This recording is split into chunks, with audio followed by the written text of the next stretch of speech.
आकाशवाणी कोलकाता गीतांजलि उच्चन तालमा खन पौन साइमोड़ागल तुरुई गेतुड तुरुई मीटर एहबना तेहኛ शांतड़ी आखड़ा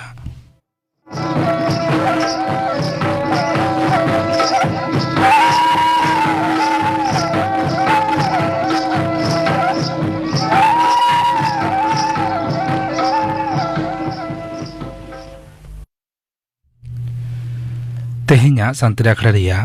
एतहब रे ताजम ताबन पे अनिल मांडी आर सावतन कोआ दोंग सेरिंग रे दो अनिल मांडी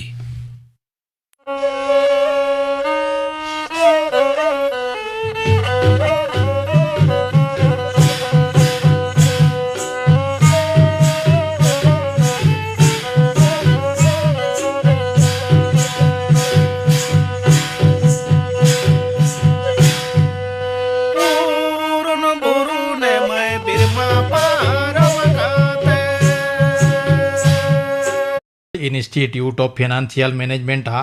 ट्रेनिंग कैंपेन पेगेल मीन आना बेचरेन ऑफिसर को दिसे लेक्चर रे नोवाय मेनाकना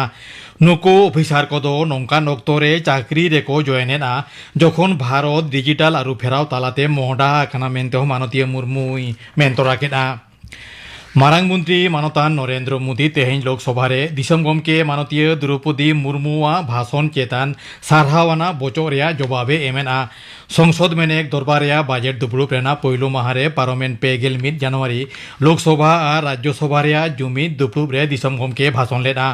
नोते बीजेपी दो लोकसभा रे सेटेर ताहन लागिद दल रेन जतन एमपी को दिसे पे लाइन रे हुई पे जारी याकदा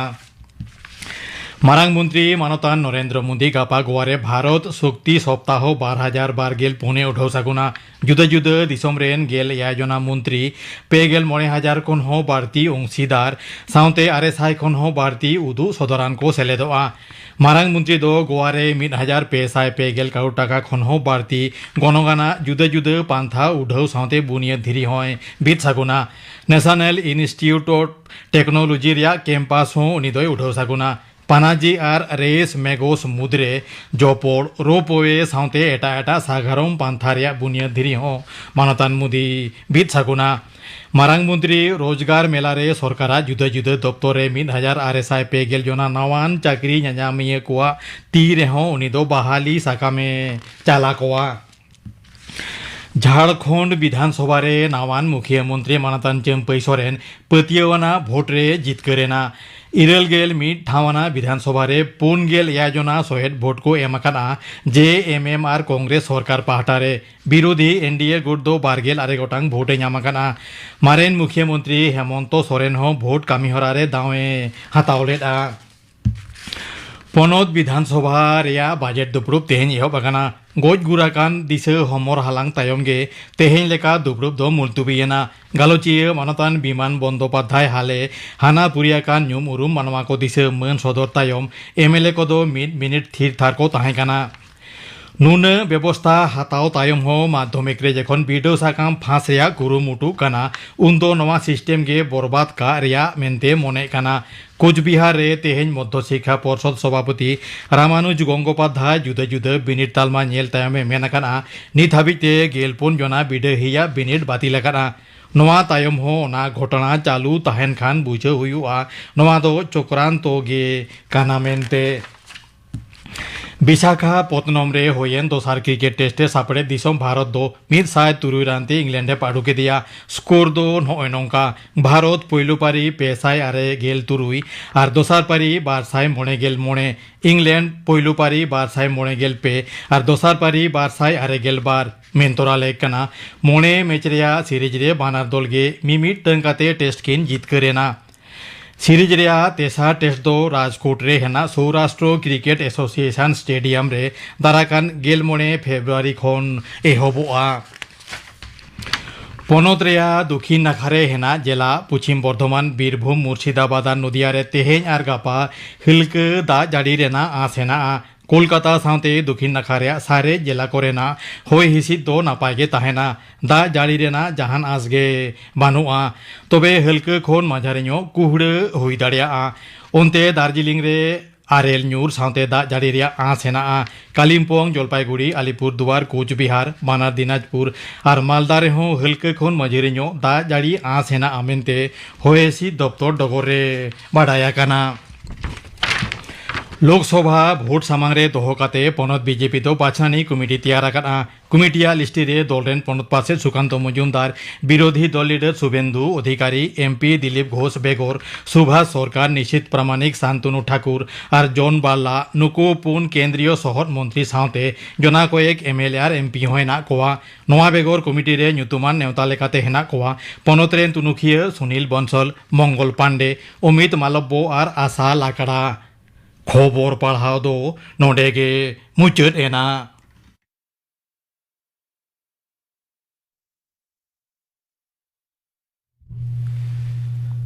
आखड़ा दो चेनोक काना आकाशवाणी कोलकाता रिया गीतांजलि उचन तालमा खन। नितो आजम ताबन पे कैंसर आजार बाबत डाक्तार पारुल टुडू साव कोपुली रपड़ कुकली रे दो आल्लादी मुर्मू। लैयाको बांगमा हरमो ताहें लेनखान हरमो रे रोग आजार को हुयुआ। मेनखान हरमो नापाय दोहो लागिद ओना रोग आजार को बाबतते काटी बाडाय ताहें लेनखान संतर बन ताहेना ओना को रोग आजार खोना। तो नोंका गे मेटांग मारांग रोग आजार काना जहां दो काटी बोतोराना गे नोआ आजार दो हुयुक काना कैंसर। और नोआ कैंसर आजार बाबतते बाडाय लागिद आकाशवाणी सान्ताड़ी आखड़ा रे नेवता हुए काना मानतीय डाक्तार पारुल टुडू मा सान्ताड़ी आखड़ा पाहटा सेत खन जोहार। मानतीय डॉक्टर पारुल टुडू दो Chittaranjan national cancer hospital Kolkata रे सीएमओ रेडियोलॉजी लेकाते जिरेवे हताव कदाय और नितो दो कस्तूरी दास मेमोरियल सुपर स्पेशलिटी हॉस्पिटल रे सोनोलॉजिस्ट लेकाते मेनाया। मानतीय डॉक्टर कैंसर आजार दो चेत कना और तीनो बोतोराना कना। कैंसर आजार दो ᱧᱮᱞ लेखान बोतोराना काना और बांग बोतोराना काना माने आरगी लाहाते जदि साब लेनखान नोआ रोग और जदि बन टेकाव दाड़ियाआ ताले नोआ रोग दो अबो भितरी रे उनो दो बांग हुइआ। मेनखान नेतार जुग रे नोंका लाइफस्टाइल चेंज आकाना अबो भितरी रे नोआ रोग दो बढ़ाव तेगी चला काना। अदो नोंका बढ़ाव काना जे लाहाते बाबुन बिडाव लेखान बाबुन सचेतन लेखान नोआ दो बढ़ाव तेगी चला। आदो तायम दाराम जखन बन बुझाव ᱧᱟᱢᱟ जे कैंसर हुई काना तखन दो देरी गोदोआ। अच्छा तो कैंसर आजार दो चेक लेका काते हुयुक काना? कैंसर दो मिटन रोग काना अबो हॉर्मो भितरी रे इम्यूनिटी सिस्टम मिना रोग प्रतिरोधक क्षमता मिना तालिया। अदो अबो हॉर्मो रिया यूनिट दो सेल काना ओना सेल दो जहाना हरता गेट लेनखान ओंडे दो चेक हुइना नष्ट होइना सेल दो। आदो ओना सेल रे मिटन खन बारिया खन पुनिया खन आरो चितान ते नोंकाते ओना दो जुड़ाआ ओना हरता। मेनखान कैंसर सेल दो नोंका हुई काना जे ओना दो मिटन खन आयमा गोदोआ। आदो ओना सेल जो ओकाटा हुइना मिटन अडी उसरा बढ़ाआ बापो बुझो दाड़िया नोंका बढ़ाआ जे ट्यूमर लेका बेनाआ ओना दो। आदो ओनाते जतखन सतर्क लेनखान नोआ दो बांग हुई दाड़िया। हॉर्मो रेना हिस रे ओका ओका करे कैंसर हुई दाड़िया तीनो प्रकार रेना कैंसर हुई दाड़िया? कैंसर में जो जायगा रेगी हॉर्मो रे जहां रेगी हुई दाड़ी रिया कथा काना। आदो बोग रे हो कैंसर हुआ ब्रेन कैंसर मोचा करे हो मेहा करे हारतार चितान रे लाई रे लंग्स फेफड़ा ओंडे ओंडे हुआ यूटेरस तापरे किडनी यूरिनरी ब्लाडर जांगा करे हड्डी करे जोतो जायगा रेगी हुई दाड़िया नो कैंसर दो। ओका जायगा रेगी नोका हुआ आदो संगे संगे ओना दो चिन्ह दाड़ी हुई जे नोआ दो कैंसर कना होनते। अच्छा मायाम रहो हुई दाड़िया। तो ओका ओका कैंसर को कोड़ा हपन मुद्रे बिसी नेलगोआ से कुड़ी हपन मुद्रे बिसी नेलगोआ? कोड़ा हपन को दो जस्ती दो मोचारी कैंसर हुआ कारण उनको दो जस्ती को तंबाकू को हतावा और स्मोकिंग दाको ओना को लगाइते उनको जस्ती ओना दो हुई तकुआ। और कुड़ी हपना दो ब्रेस्ट कैंसर और यूट्रस कैंसर कुकी कैंसर ओना दो जस्ती हुई तकुआ। हाँ मैं मोचा रेना कैंसर एम लई केदा नोआ दो चेक लेकाते चिन्ह को नेल ᱧᱟᱢ लेनखान जे नोआ कैंसर से चला कना? नोआ दो मोचा रिया कैंसर दो नोंका हुई कना जखन जहाना असुविधा हुई खान डाटा भितरी रे हासो अडी दिन खन हासो अरे मोचा भितरी रे हरता ओकाटा मेना ओंडे घाव हुई कना बांग चाबा कना और हटो रे भितरी से रे ओना ओकाटा जायगा मेना फेरिंग्स बोले ओंडे हासो जहाना हुई कना चाहप कते बो नेल लेखान जे बना धरे बारिया टॉन्सिल मेना ओना फुलो लेखान अडी दिन खन बांग चाबा कना और लुटी करे हुई दाड़िया और माड़ी जे तक मेता ओंडे ओंडे हुई दाड़िया और नोआ को दो कोड़ा हपना जस्ती हुई कना नोआ दो और डाटा जुदी डी धारालोगी तहना सार्प की तहना अदो उना डाटा संगे आलांग घोषाव होते अदो ओंडे ओंडे घा अदो ना घा हो बांग चाबा अदो अदो उना तायम दाराम दो उना दो कैंसर ते परिणतोआ और नोआ दो जस्ती कायते हुई कना जे टोबाको लगाइते अकोय दो खोइनी को हतावा मोचारे को भराव दो का ओना जायगा दो बांग सर ओना घाव लेका मेना माने जाल इदिए हाँ जाल इदिया दो ओना दो फाइब्रोसिस लेका ओंडे ना ओना दो ओना नष्टोआ ओना सेल को दो आडे पासे रे ओना ये आर हो मेना अदो ओनाते पुंड की नेलो कना आरकी अदो ओना पुंड दो तायम दाराम दो ओना दो बांग चाबा अदो ओना दो बढ़ाव तकी चला अदो ओना तायम जतो हर को नेल लेखा जिन मांग नोने खन दो घाव हुई कना सो उडुको कना अदो हॉस्पिटल ले सेन काते अदो नेल होचलन खान दो नो दो बुझो आज नो दो कैंसर अच्छा मानती डॉक्टर ब्रेन कैंसर रेना कथाम ले किदा नोआ बाबते कटी ले याला में ब्रेन कैंसर ब्रेन जे टिश्यू मेना ओंडे ट्यूमर होई दाड़िया ओंडे ट्यूमर होई लेखान दो नो दो बारे खन दो बांग बुझो लाते दो होय अदो तो बहुत हासो नो दो सिम्टम कना तालाम ते हो थोड़ा गान दो तिंगु रे हो असुविधा हो बैलेंस थोड़ा असुविधा होइगा मेरे हासो होइगा नोआ को जखन बुझा तखन अदो बुझो कना जे बहुत भितरी रे जाना दो हुई कना अदो उना तायम तो को नेला जे चेल हुई कना ब्रेन रे एक्सरे काते सीटी काते को सीटी ब्रेन काते को नेल कना अदो उनका ट्यूमर को नाम अदो नोआ दो काटा दो ऑपरेशन काते काटा दो बेसोआ और काटा दो स्लो ग्रोइंग ताहेना उना दो अडी दिन धरे ताहन के उनका गी ताहेना और काटा दो किछु दिन भागे गी ताहेना और रुआड़ हिजुआ ना रोग दो माने तो ये डॉक्टर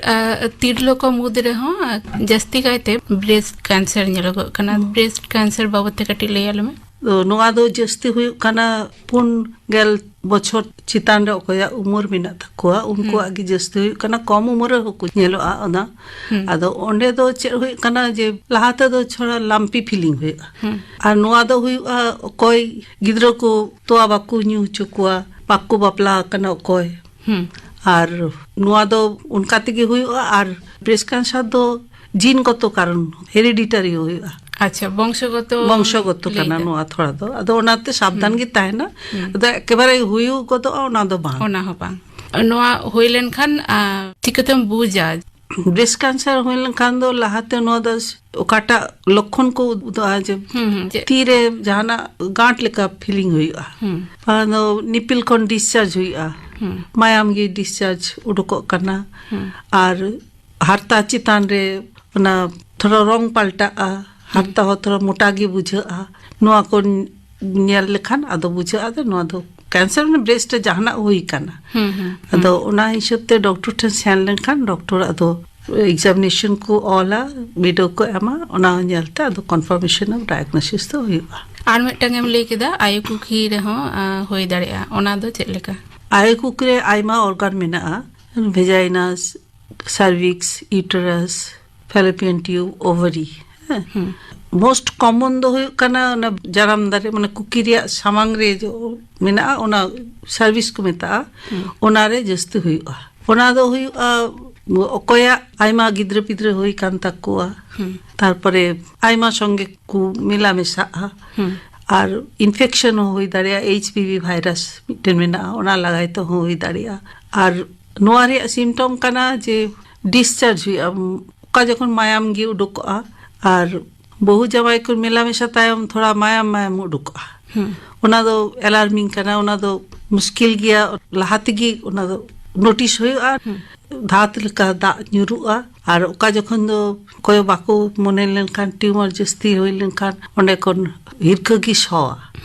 ᱟᱫᱚ ᱚᱱᱟ ᱠᱚ ᱧᱮᱞ ᱵᱟᱲᱟ ᱠᱟᱛᱮ ᱥᱚᱸᱜᱮ ᱥᱚᱸᱜᱮ ᱜᱮ ᱚᱱᱟ ᱫᱚ ᱰᱚᱠᱴᱚᱨ ᱴᱷᱮᱱ ᱪᱟᱞᱟᱣ ᱦᱩᱭᱩᱜᱼᱟ ᱟᱨ ᱠᱩᱠᱤ ᱵᱷᱤᱛᱨᱤ ᱨᱮᱭᱟᱜ ᱤᱭᱩᱴᱨᱟᱥ ᱚᱠᱟᱴᱟᱜ ᱦᱩᱭᱩᱜᱼᱟ ᱚᱸᱰᱮ ᱫᱚ ᱡᱟᱹᱥᱛᱤ ᱩᱢᱮᱨ ᱨᱮᱱ ᱠᱩᱲᱤ ᱦᱚᱯᱚᱱ ᱠᱚᱣᱟᱜ ᱦᱩᱭᱩᱜᱼᱟ ᱟᱭᱳ ᱜᱚᱜᱚ ᱠᱚᱣᱟᱜ ᱜᱮ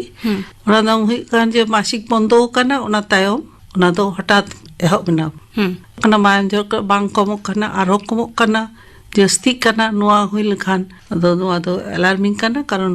ᱚᱱᱟ ᱵᱷᱤᱛᱨᱤ ᱨᱮᱦᱚᱸ ᱡᱟᱦᱟᱱᱟᱜ ᱤᱭᱩᱴᱨᱟᱥ ᱨᱮᱭᱟᱜ ক্যান্সার হয়ে দাঁড়িয়েᱜᱼᱟ আর ফ্যালোপিয়ান টিউব ᱨᱮᱦᱚᱸ ᱦᱩᱭ ᱫᱟᱲᱮᱭᱟᱜᱼᱟ আর ওভারিয়াᱜ ক্যান্সার ᱫᱚ ᱚᱱᱟ বংশগত ᱛᱷᱚᱲᱟ ᱢᱮᱱᱟᱜᱼᱟ ᱚᱱᱟ ᱫᱚ ᱵᱟᱨᱦᱮ ᱠᱷᱚᱱ ᱫᱚ ᱵᱟᱝ ᱵᱩᱡᱷᱟᱹᱣ ᱧᱟᱢᱚᱜᱼᱟ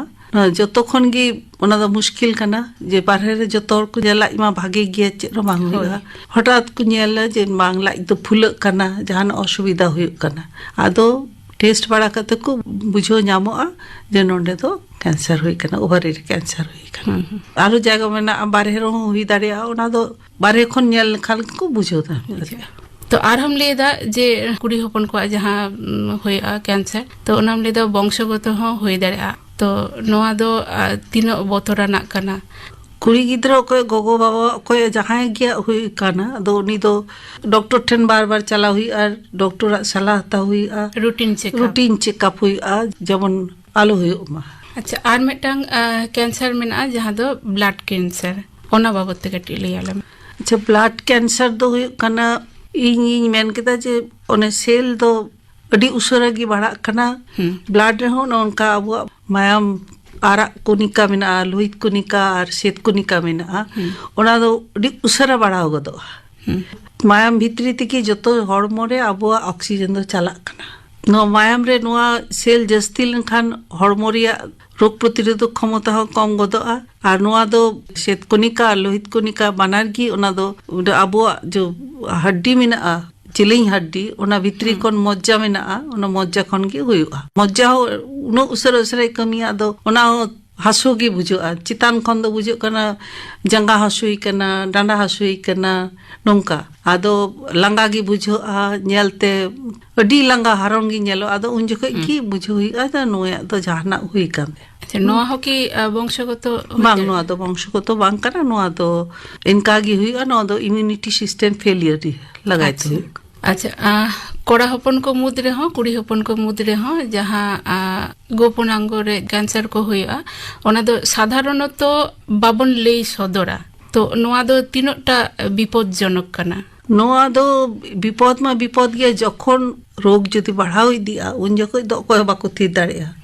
हासु जालाते बाखान दो आको निजे गी भितरी रे नोंका अवश्य लईते की लई हुआ आदो ओनाते इया साला दो जतो हड़ लगी कना जे रोग एहब लेखान गे संगे संगे आपे दो बिना लजावते डॉक्टर ठन नेल चोपे बागान दो आतो आतो करे आशा कर्मी मिना कोआ हॉस्पिटल रे डॉक्टर को मिना को प्राइमरी हेल्थ सेंटर रे नेल चोपे आदो उनको को साला को एमोआ कैंसर या चिकित्सा लगिते मा आडी गे काउडी लगती कना तो कैंसर चिकित्सा लगिते हनय काउडी सेते गड़ो सपोह नोंकान कोनो हॉस्पिटल रेना कथा से बडाय मेना गवर्नमेंट खन दो कैंसर रिया आइमा हॉस्पिटल बनाव कना और ई वेस्ट बंगाल रे जतो मेडिकल कॉलेज हुई कना जतो मेडिकल कॉलेज रे की कैंसर डिवीजन मेना कैंसर डिवीजन ने सान खान उनको इख्तियार तीन को दाड़िया उनो को कराव दाड़िया करावा और ओकाटा उनको फैसिलिटी बनो तो उनको दुको लटू सेंटर को कोल काकुआ और सेंट्रल गवर्नमेंट खन हो नेशनल कैंसर इंस्टीट्यूट आइमा जायगा रे की हुई कना अदो ओंडे को चल खान को ओंडे कोड़ो को न्यामा रानो चो ओंडे की और नुआ कैंसर लगाते मिटन कथा में ना जे कैंसर होइल खान दो आइमा खर्चा रिया कथा होय नुआ उनो खर्चा तो मांग करना नुआ कैंसर होइल खान ओकोया इनकम कम के ताकुआ उनको दो prime minister relief fund chief minister relief fund आरो आइमा ओंडे सोशल वेलफेयर डिपार्टमेंट में ना ओंडे को ले याकुआ को जे नोडे को चला पे संस्था आइमा मेना कुआ कोई को नोआ को हेल्प दाड़िया का नोआ तो पैसा दो को ᱧᱟᱢ गया और संगी हड़ कोई ट्रेन को हिजुआ उनको दो कंसेशन को ᱧᱟᱢᱟ मिटन कोई रोगी कने रोगी संगे अटेंडेंट मिटन हड़ दो कंसेशन ᱧामा अच्छा अच्छा माननीय डॉक्टर हय चिकित्सा रेना कथाम लay केदा चिकित्सा कते मेटang रोगी बेसेनाय बेस तायम आरो की कैंसर ओना रोग रुआड़ दाड़ेया बेस तायम दो नो दो फॉलो अप हुई माने डॉक्टर ठेन ओना लाहाते चिकित्सा तायम ते पे चांदो तायम तायम तो को चला डॉक्टर ठेन ओने को नेलो चोआ बिडो चोआ अदा ओना तायम ओना जदी बेसे तहन खाय अदा ओना टाइम दो को बढ़ावा पे चांदो खन तुरी चांदो खन आरो मिट बछर उनका को बढ़ाव इदिया अदा जखन बेस के तहन अदा माने ठीक गया हम तो बेस के मेनामा मेनखान जहाना असुविधा होइलखान अवश्य डॉक्टर ठेन नेल तो अच्छा कैंसर पहिलो स्टेज रेगे साब नाम लेनखान ओना तिनटा चिकित्साते सुविधा और लास्ट स्टेज रे सेटर काते बाडाय नामगोआ जदि कैंसर कना ओना तिनटा विपदजनक कना जतो जगह रे कैंसर की स्टेज हिसाब तो भाग करना first stage second stage third stage fourth stage ओना दो रोग रिया तीन बढ़ा कना ओना हिसाब ते स्टेज को बनाव कदा स्टेज 1 और स्टेज 2 ओना भीतरी रे नाम लखान ओना दो अडी मौज की काटा ट्रीटमेंट हुई ओना दो अडी भागे रिजल्ट नामुआ कोई दो बेस उतरोआ होय मेनका स्टेज 3 और 4 और कुन जस्ती लेनखान ओना दो मुश्किल गया दो ओना रे माने हिजु सेनो खर्चा पाती जतो तिगी ओना दो ये गया और कैंसर दो नोंका कना मिमि हड़मो मि लिका अकोया दो ओना मिटन रान तिगी बेसि गदो कना और ओटा हड़ ओना रान गे ममाय कना उनी दो बा रेस्पॉन्स दाड़िया कना होय ओना दो उनी लगी दो इटा लेका और हो चिंता हुई अदो ओनाते पोइलोते जदि को सेन दाड़िया ओना दो अडी भागे कना आर मिटन कथा कना नेतार जुग रे कोड़ा गिद्रो कुड़ी गिद्रो नुकु दो पढ़ाओ कथा को सेना कना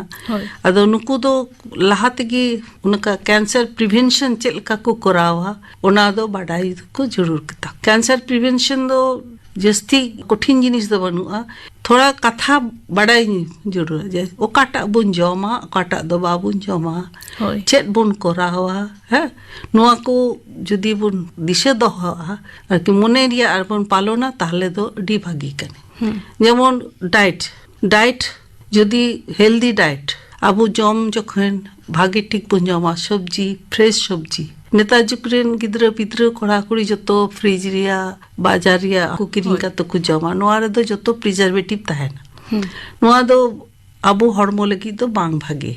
ओनाते नोआ को बात करते ओकाटा फ्रेश हुई कना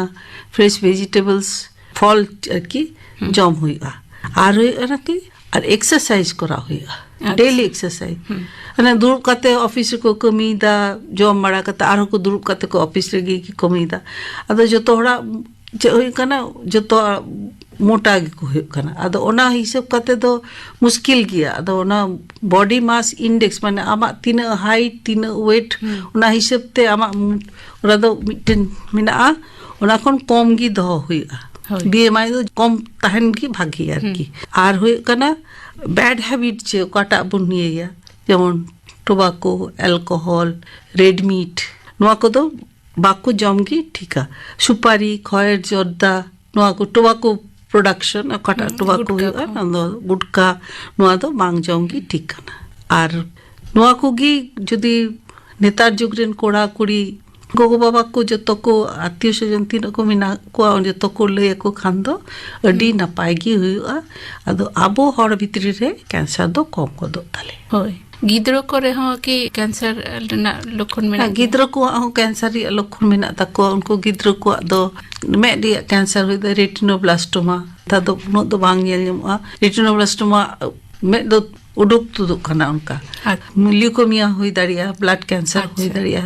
तो कैंसर होय लेनखान मेटांगे उपाय डाक्टर ठेन चला और डाक्टरा कथा मतन ते चिकित्सा माननीय डॉक्टर टुडू आम ठेन कोना आदि आयमा कथा कैंसर आजार बाबते बाडाय नामेना ओना खातिर आयमा सारहाव मायन खान जोहार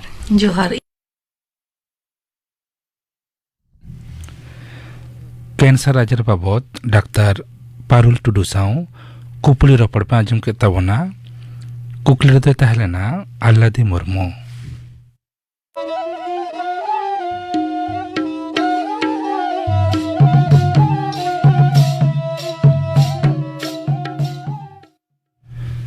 नितो गापन आखड़ा कमी होरा Gapa Akashbani Kolkata ria Gitanjali Uchan Talma khon Majan 2:30 bajak khon 2 bajak habi uchanoa Majan beda ria Santali sereny akhड़ा ar Singar akhड़ा redo ajumoa Pulin Chandra Mandi ar sauten ko sereny Ramkrishna Murmu ar sauten ko sapratna sereny Anjali Soren ar sauten ko sereny Dulalibala Soren ar sauten ko sereny ar ajumoa Solar Chorka Mission babot Thutiai Gurupoda Soren Gapana akhड़ा kami harape ajam ke tabona